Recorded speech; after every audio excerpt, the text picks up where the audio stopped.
Mario J. Molina, the chemist who saved the sky, 1943 to 2020. In the 1970s, the world was looking up, to the stars, to space exploration, to a future powered by technology. But while humanity dreamed of new frontiers, one quiet scientist looked up and saw something terrifying, a hole in the sky itself. Mario José Molina was born in Mexico City in 1943. As a child, he was fascinated by the invisible, the tiny molecules that made up everything.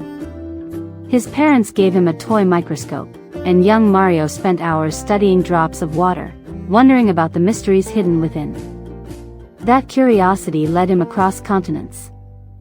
After studying chemical engineering in Mexico, he moved to Germany and later the United States to pursue a Ph.D. at the University of California, Berkeley.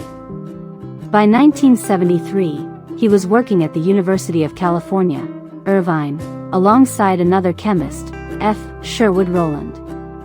Together, they began investigating a new class of chemicals that seemed perfectly harmless, chlorofluorocarbons, or CFCs. CFCs were everywhere.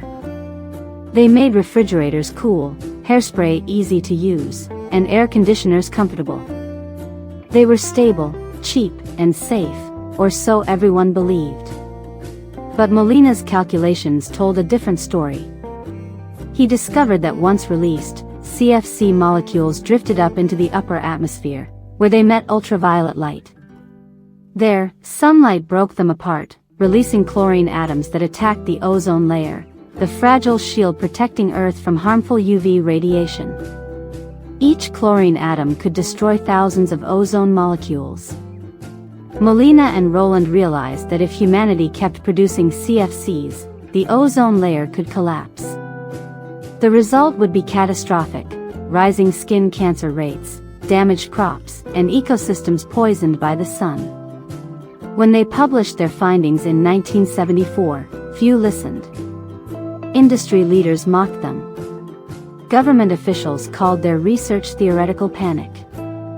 Molina remembered feeling isolated, like shouting into the wind. "We were two chemists," he said later, "and the world did not yet want to hear bad news about progress." But nature didn't wait for permission.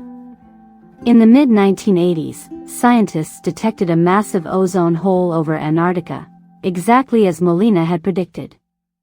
The world finally paid attention. What followed was one of humanity's greatest acts of collective responsibility. In 1987, nearly every nation on Earth signed the Montreal Protocol, agreeing to phase out CFCs. Factories changed their processes, corporations redesigned their products, and slowly, the ozone layer began to heal. In 1995, Mario Molina, F. Sherwood Rowland, and Paul Crutzen received the Nobel Prize in Chemistry for their work on atmospheric chemistry, a discovery that quite literally saved the sky. Even after the Nobel, Molina kept fighting. He became a global advocate for science-based policy, climate action, and sustainable development.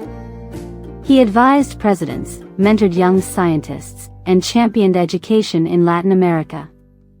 "The atmosphere," he said, "belongs to everyone, and so does the responsibility to protect it." When he passed away in 2020, the world remembered not only a brilliant chemist but a man whose curiosity and conscience changed the course of history. His legacy lives on every time a child plays under the sun without fear, every time a farmer plants crops that will thrive under a safer sky. Mario Molina once said, "You don't have to be a genius to make a difference. You just have to care enough to look deeper, and act when you find the truth." He was the man who looked up, and made sure the rest of us could keep looking, too. Mario J. Molina, the chemist who saved the sky, 1943 to 2020.